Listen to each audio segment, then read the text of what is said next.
Hello and welcome to Balochistan news exclusive. नाज़रीन, जैसा कि आप जानते हैं, कल एक धमाका हुआ। धमाका ये था कि शंघाई कॉरपोरेशन ऑर्गेनाइजेशन की जो मीटिंग हो रही है चाइना में, उसमें जो कम्युनिके जारी किया गया 10 मुल्कों की तरफ से, वो होता है उसने साइन करने होते हैं उन पे।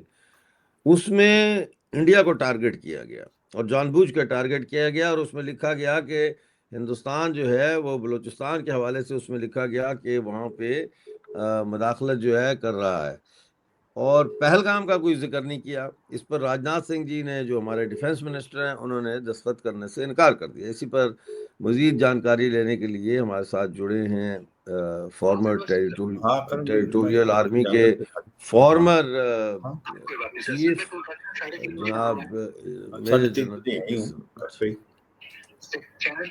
हाँ नहीं, चैनल पे 3:30 कर लूंगा। 3:30 हो जाएगा ना, 10 मिनट के लिए ना। हाँ ठीक, दिलजीत दोसांझ वाले के ऊपर ये सर थोड़ा सा स्ट्रांगली बोल देना है। 3:30 ना। हाँ 3:30 ठीक है। ठीक है, ओके।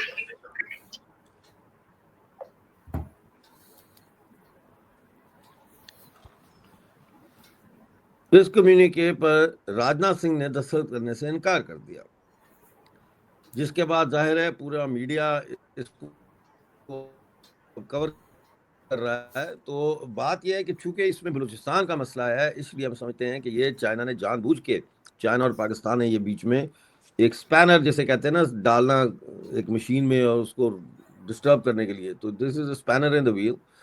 और पहलगाम का कोई जिक्र नहीं किया, जबकि पहलगाम की वजह से 3 दिन 4 दिन जो है वो इंडिया और पाकिस्तान के दरमियान युद्ध की सी सिचुएशन रही। पाकिस्तान इसे युद्ध कहता है, लेकिन हम इसे युद्ध नहीं कहते, हम इसे ऑपरेशन कहते हैं, स्पेशल ऑपरेशन। हाँ देखो मिर्जा साहब, आपके पॉइंट में दो मैं, देखो ये सच्चाई है कि जो एससीओ मीटिंग है इसके अंदर 10 मेंबर्स हैं, और ये सच्चाई है कि इस पे झुकाव जो है वो चीन एक प्रकार इसको डोमिनेट करता है, और उसके साथ पाकिस्तान मिलके जो ये जॉइंट कम्युनिके पास किया था। तो इसके अंदर जो पहलगांव के अंदर एक प्रकार से 26 निहत्थे लोगों को मारा गया था, और वो क्रॉस बॉर्डर टेररिज्म जो पाकिस्तान फैलाता है भारत के ऊपर, उसका कोई मेंशन नहीं था, बल्कि बलूचिस्तान के बारे में था, जिसको एक फ्रीडम स्ट्रगल चली है, उसके बताया जा रहा था कि वहां पर आतंकवाद की घटनाएं हो रही हैं, और कहीं ना कहीं इशारा वो भारत की तरफ भी कर रहे थे। तो वो बिल्कुल नहीं ठीक है, क्योंकि सबको पता है, पूरे वर्ल्ड जानता है कि जो बलूचिस्तान में हो रहा है वो एक प्रकार फ्रीडम स्ट्रगल है। लोग अपने फ्रीडम के लिए लड़ रहे हैं, और वहां पर पाकिस्तान की आर्मी ह्यूमन राइट वायलेशन कर रही है, जेनोसाइड कर रही है, इसमें कोई शक नहीं। तो इसलिए भारत के जो डिफेंस मिनिस्टर थे, उन्होंने इस जॉइंट कम्युनिके पे साइन करने से बंद कर दिया। इसलिए कोई भी जॉइंट स्टेटमेंट एससीओ ने नहीं दी, मगर एक साफ सुथरा मैसेज भारत ने भेज दिया है कि जो ऐसे जॉइंट स्टेटमेंट पे भारत कोई साइन नहीं करेगा जिसके अंदर आप टेररिज्म के बारे में तो बात करें, मगर वो बलूचिस्तान से कनेक्ट करें, और क्रॉस बॉर्डर टेररिज्म जो भारत जिसका एक विक्टिम है उसके बारे में बिल्कुल बात ना करें। मिर्जा साहब, इसकी क्या वजह हो सकती है कि ऐसा कम्युनिके जारी किया गया? ये तो वही बात है कि मतलब है कि अगर कोई चीज ना करवानी हो तो फिर ये इस किस्म का जारी, ये तो ऑब्वियस था कि अगर इस किस्म की लैंग्वेज होगी और ये चीजें उसमें नहीं शामिल होगी पहलगाम जैसी, तो इस पे इंडिया एतराज करेगा। तो क्या मैसेज, चाइना क्या मैसेज दे रहा है इंडिया को, हाँ देखो ये सच्चाई पाकिस्तान के आपने कंधे ठीक, पे बंदूक रख के? हाँ बिल्कुल ठीक बोला आपने। 2023 में भी भारत में इसी प्रकार से जो जॉइंट स्टेटमेंट पास होनी थी, भारत के डिफेंस मिनिस्टर राजनाथ सिंह ने नहीं किया था, और उस समय भी ऐसे ही हरकत की गई थी। और ये सच्चाई आपका पॉइंट में दम है कि जब उनको पता है कि वो बलूचिस्तान का बेतुके से नाम लेंगे, और पहलगाम और क्रॉस बॉर्डर टेररिज्म के लिए बात नहीं करेंगे, तो वाकई बात है, भारत तो इसको साइन करने वाला नहीं। तो फिर ये प्रकार जो है अनप्रोडक्टिव एक्सरसाइज है, ये किया ही क्यों? देखो ऐसा है कि वो अपना पूरा चांस लेते हैं, वो सोचते हैं कि किसी तरीके से हो सकता भारत गलती से गलती करे। और ये सच्चाई है कि जो एससीओ में चीन अपना दबदबा बनाने की कोशिश कर रहा है, और चीन के साथ है पाकिस्तान खड़ा हुआ। तो ये भारत के लिए बहुत इम्पोर्टेंट चीज है। कहीं ना कहीं ये भी बात आ रही थी कि जो एससीओ मीटिंग इस बार जो चीन में थी, तो भारत के जो डिफेंस मिनिस्टर हैं उनको जाना ही नहीं चाहिए था।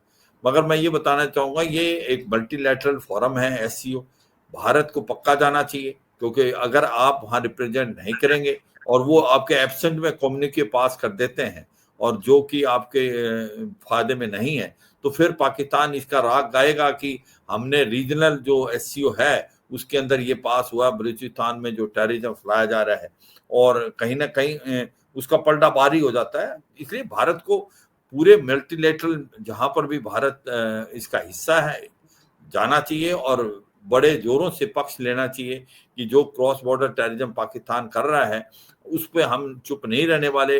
अब एक प्रकार से जो बात बोली है प्रधानमंत्री मोदी ने कि प्रॉक्सी, अभी terrorism is no more a proxy war, terrorism is a full fledge war. तो इसलिए भारत साफ सुथरे शब्दों में एक न्यू नॉर्मल ड्रॉ कर दिया है। कोई भी आतंकवादी घटना होगी उसको एक्ट ऑफ वॉर माना जाएगा और भारत इसका मुंह तोड़ जवाब देगा पाकिस्तान को। अब ये सोच विचार पाकिस्तान को करना है कि वो क्या करना चाहता है।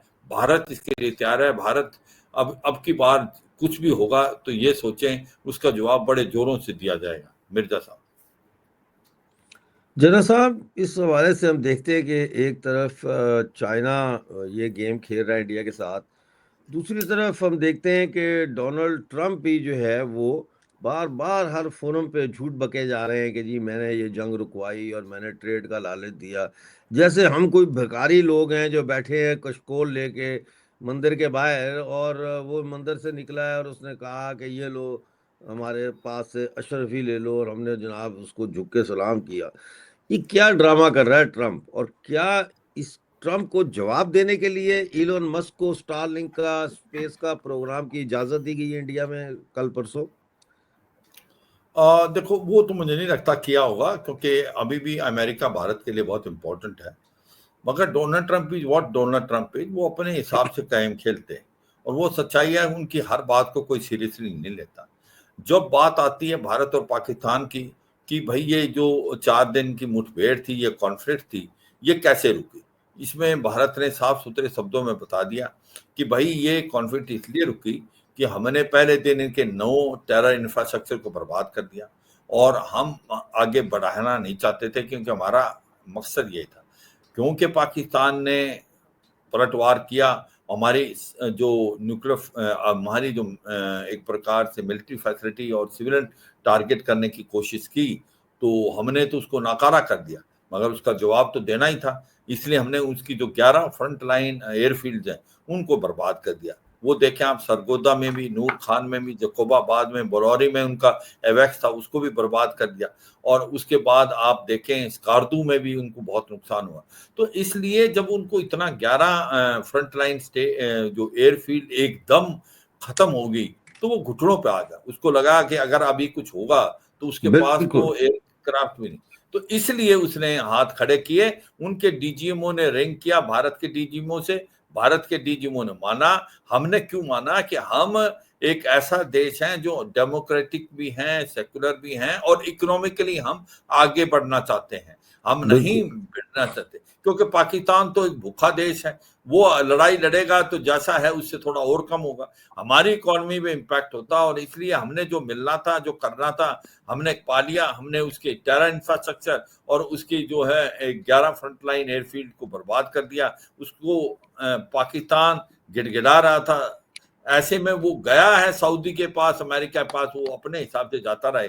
पर सच्चाई ये है, ये लड़ाई बंद तभी हुई कि जब पाकिस्तान के डीजीएमओ ने भारत के डीजीएमओ जो रिक्वेस्ट की। तो जो डोनाल्ड ट्रंप कह रहे हैं बिल्कुल बात ठीक में है। भारत के साथ सच नहीं। हमारे साथ उमेश अग्रवाल जी भी जुड़ गए हैं, और इनका अपना एक बड़ा ज़बरदस्त न्यूज़ चैनल है, क्या नाम है, India Chronicle India Chronicle dot in एक तरह डॉट से ओपिनियटेड हाँ, वेबसाइट है।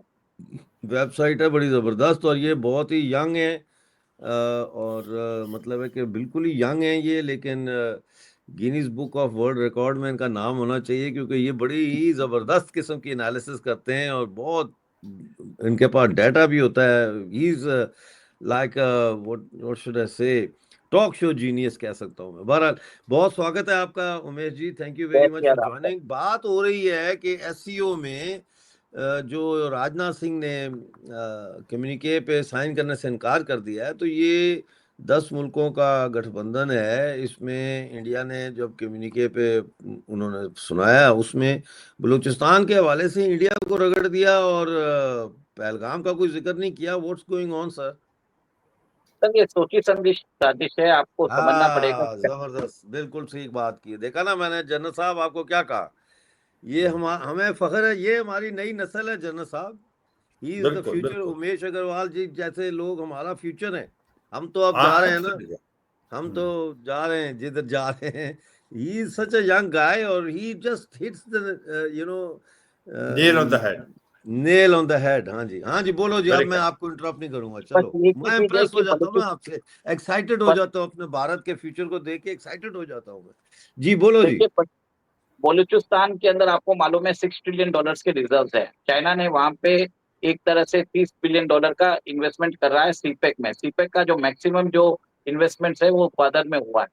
अब चाइना चाहता है कि उसके इन्वेस्टमेंट सेफ हो, और इसके लिए उन्होंने बलूचिस्तान का नाम लिया है, ताकि उसके अंदर इम्प्लीकेट किया कि भारत सपोर्ट कर रहा है बलोच फ्रीडम फाइटर्स को।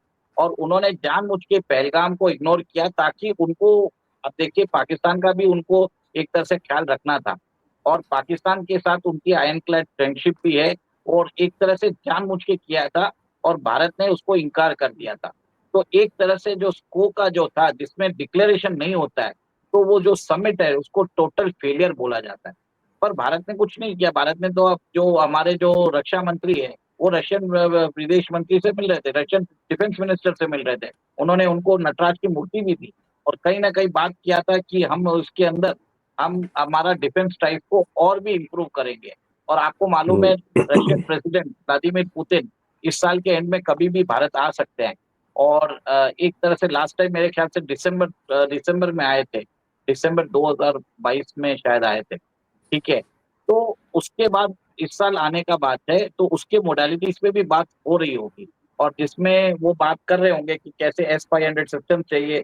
सुकोई 57 की बात की गई होगी, जो हमारा जो RD-73 मिसाइल है, BB रैम सिस्टम, जिसकी 300 किलोमीटर की मारक क्षमता है, उसके ऊपर बात की गई होगी। और कहीं ना कहीं सुकोई के ऊपर भी बात की हो गई कि कैसे हम उसको अपग्रेड कर रहे हैं। तो भारत और रूस के बीच में जो डिफेंस आर्थिक कोऑपरेशन है, रेयर अर्थ मिनरल्स के अंदर होने वाली है, और भी बहुत सारे करार हो सकते हैं, उसके ऊपर बात हो रही होगी। तो ये सब मल्टीलेटरल फोरम है, और आप इसका नाम भी सोचिए, शंघाई कॉर्पोरेशन है, ये चाइनीज स्फीयर ऑफ इन्फ्लुएंस है। तो चाइना ने खुद अपनी एक तरह से बेड़ा गर्क कर दिया। आप सोचिए, अभी आप समझ लीजिए, भारत अगर कुछ फोरम प्रमोट करता है, दिल्ली दरबार, जिसमें वो अफगानिस्तान को लेके आता है, फिर नेपाल को लेके आता है, फिर समझ लीजिए ग्रीस को लेके आता है, यूएई को लेके आता है, और यहाँ पे आके कोई इनवाइटिंग मेंबर को अगर वो एक तरह से इंसल्ट करने की कोशिश करेगा, तो क्या होगा? वो उसकी समिट तो वेस्ट हो जाएगी। तो स्को की समिट को सैबोटाज खुद चाइना ने किया है, और चाइना को ये समझ में नहीं आ रहा है। वो अपना शॉर्ट टर्म जियोपॉलिटिकल इंटरेस्ट को लेके उसने अपनी लॉन्ग टर्म क्रेडिबिलिटी को खत्म सी कर दिया, ये मेरा मानना है। और सेकेंड, आप ये भी देखिए, ब्रिक्स की समिट में जैसे मोदी जी को एक तरह से स्टेट डिनर के लिए बुलाया गया, तो शी जिनपिंग ने तो बोल दिया मैं नहीं जा रहा हूँ, क्योंकि उसको एक तरह से इग्नोर फील हुआ। अब आज आप ये सोच लीजिए, आज शी जिनपिंग को आके कम से कम 10-12 साल हो गए। This is the first time वो ब्रिक्स समिट को अटेंड नहीं कर रहे हैं। कहीं ना कहीं आप ये सोचिए, ये ब्रिक्स भी जो है उसमें भी चाइना का बहुत ज्यादा इंपॉर्टेंस होता है। 65% जो इकोनॉमी है ब्रिक्स की, वो चाइना है। तो और चाइना का मेजर से होता है, और एक तरह से ब्रिक्स को भी वीकन कर रहा है। तो ये जो चाइनीज अपना जो मल्टीलैटरल इंस्टीट्यूशंस क्रिएट कर रहा है, जिसके अंदर आपको मालूम है वर्ल्ड बैंक के जैसे हमने न्यू डेवलपमेंट बैंक यहाँ पे चालू किया, और जो हिसाब से हम चाइना अपना इन्फ्लुएंस बढ़ाना चाहता था, वो खुद सैबोटाज कर दिया। हमें तो कोई फर्क ही नहीं पड़ रहा है, हम ब्रिक्स में भी जाएंगे तो हम अपना इकोनॉमिक इन्फ्लुएंस उधर बढ़ाएंगे, और चाइना अगर नहीं कर पा रहा है तो चाइना का नुकसान है। इससे तो मैं तो बोलता हूँ बहुत अच्छा अपॉर्चुनिटी है कि भारत एक तरह से पोजीशन कर सकता है as a leader of the global south. बहुत शुक्रिया आप दोनों मेहमानों का आज हमारे साथ जुड़ने के लिए। छोटा सा मुख्तसर सा प्रोग्राम करना था, और उसमें आप देख लें कि दो मुख्तलिफ जावियों से, एंगल से हमारे मेहमानों ने ये एससीओ के ऊपर जो ये हाँ, एक जी जी जी बड़ा इम्पोर्टेंट पॉइंट बोला उमेश अग्रवाल साहब ने कि ब्रिक्स का जो है ना, ब्रिक्स में अभी जी समझना कि इस बार पहली बार वाकई बात है सी जिनपिंग नहीं जाएंगे और इसके ब्राजील में है। और इसकी सबसे ज्यादा इम्पोर्टेंट चीज क्या है, इसकी जो 10 मेंबर हैं, जो कि 5 पहले थे और 5 बाद में मिले हैं, जिसके अंदर इजिप्ट भी है, सऊदी अरेबिया है, यूएई है और ईरान है और इथोपिया है। और ऐसे में भारत के ऊपर अब आप देखेंगे बहुत ज्यादा इम्पोर्टेंस दी जाएगी, क्योंकि रूस के भी जो प्रेसिडेंट वो भी नहीं जा सकते, क्योंकि उनके against international court of justice ने वारंट दिए हुए हैं और वो ब्रिक्स जो ब्राजील है उसका सिग्नेटरी है। तो ये मुझे लगता है इस बार ब्रिक्स में भारत को बहुत मौका है अपने विचारों को इन्फ्लुएंस करने का, और ये 5 नए कंट्रीज आए हैं उनको अपनी तरफ मोड़ने का। अब बात आती है जो एससीओ की बात हम बार बार कर रहे थे कि ये किया क्यों और कैसे हुआ। देखिए ये सच्चाई है, इसमें तो कोई शक नहीं कि चीन और पाकिस्तान जो है इनका गठजोड़ है, और ये एससीओ समिट जो है एससीओ ज्यादा देर चल नहीं पाएगा, क्योंकि एससीओ में ज्यादा गढ़ है चीन का, और चीन इन्फ्लुएंस करना चाहता है और वो चीन इन्फ्लुएंस कर नहीं पाएगा, क्योंकि जिस प्रकार से अभी डिफेंस मिनिस्टर की भी मीटिंग हुई है ये चीन के अंदर, ये इसमें जॉइंट कम्युनिके तो पास हुआ नहीं, वो गड़बड़ एक प्रकार। ये तो सबसे बड़ी चोट चीन के लिए है, चीन के देश में ये हुआ एससीओ मीटिंग, इसमें अगर जॉइंट कम्युनिके पास नहीं होता तो ये तो चीन की एक प्रकार हार मानी जाएगी। और आप अपने पैर पे खुद कुल्हाड़ी मारा कि इस प्रकार की जॉइंट स्टेटमेंट जो बनाई उन्होंने, तो उनको मालूम था कि भारत तो कभी एग्री करेगा नहीं जब बलूचिस्तान का नाम दिया जा रहा है और आप पहलगाम का नाम नहीं देते। तो जो उसने किया, मुझे लगता नहीं कि मेच्योरिटी लेवल पे कोई खास अच्छा काम किया चीन ने, और जैसा किया वैसा भुगता। और ये सच्चाई है कि भारत अब काफी हिसाब से एससीओ में भी अपने पैर जमा रहा है। ये कजाकिस्तान, उज्बेकिस्तान, तुर्कमेनिस्तान, इन जैसी जो कंट्री सेंट्रल एशियन से, वो भारत के साथ खड़ी है। ये एक बड़ी इंपॉर्टेंट चीज है, क्योंकि उनको ट्रेड नजर आ रहा है हमारा जो ये करेंगे हम चाबार से, जिसको अफगानिस्तान को पाकिस्तान को बाईपास करते हुए सेंट्रल एशियन स्टेट, उसके बाद नॉर्थ साउथ ट्रांसपोर्ट कॉरिडोर से जोड़ेगा, ईस्ट यूरोप और रूस को जोड़ेगा। तो ये सेंट्रल एशियन स्टेट उसमें बहुत बड़ा चीज देख रहे हैं। उनको लगता है कि ये होगा तो 5% वर्ल्ड का ट्रेड इससे जाएगा। तो मुझे लगता है ये एससीओ में भी धीरे धीरे भारत का दबदबा बढ़ेगा, और चीन और पाकिस्तान जो एक गठजोड़ की तरफ करें, नेगेटिव एक एटीट्यूड को अडॉप्ट करें, उसमें वो फेल होगी। मिर्जा साहब, बहुत शुक्रिया आप दोनों मेहमानों का। हर चीज को जवाल है। आप कुछ कहना चाह रहे हैं उमेश जी? नहीं, मैं इसी को बोल रहा था, मैं आईएनएसटीसी की बात कर रहा था, और जनरल साहब ने वो बता ही दिया। जी जी जी जी।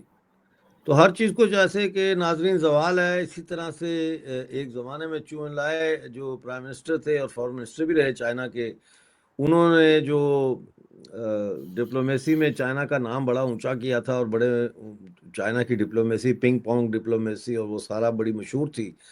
तो इसी तरह से हर चीज़ को जवाल भी है, और लगता ये है कि उस जवाल के ऊपर मोहर जो है वो शी जिनपिंग ने लगा दी है, और एससीओ का मुझे मुस्तकबिल आगे कोई बहुत ज़्यादा फलता फूलता हुआ नज़र नहीं आता। बहरहाल दोनों मेहमानों का बहुत शुक्रिया, आप लोगों ने वक्त दिया आज के शो के लिए। Thank you very much.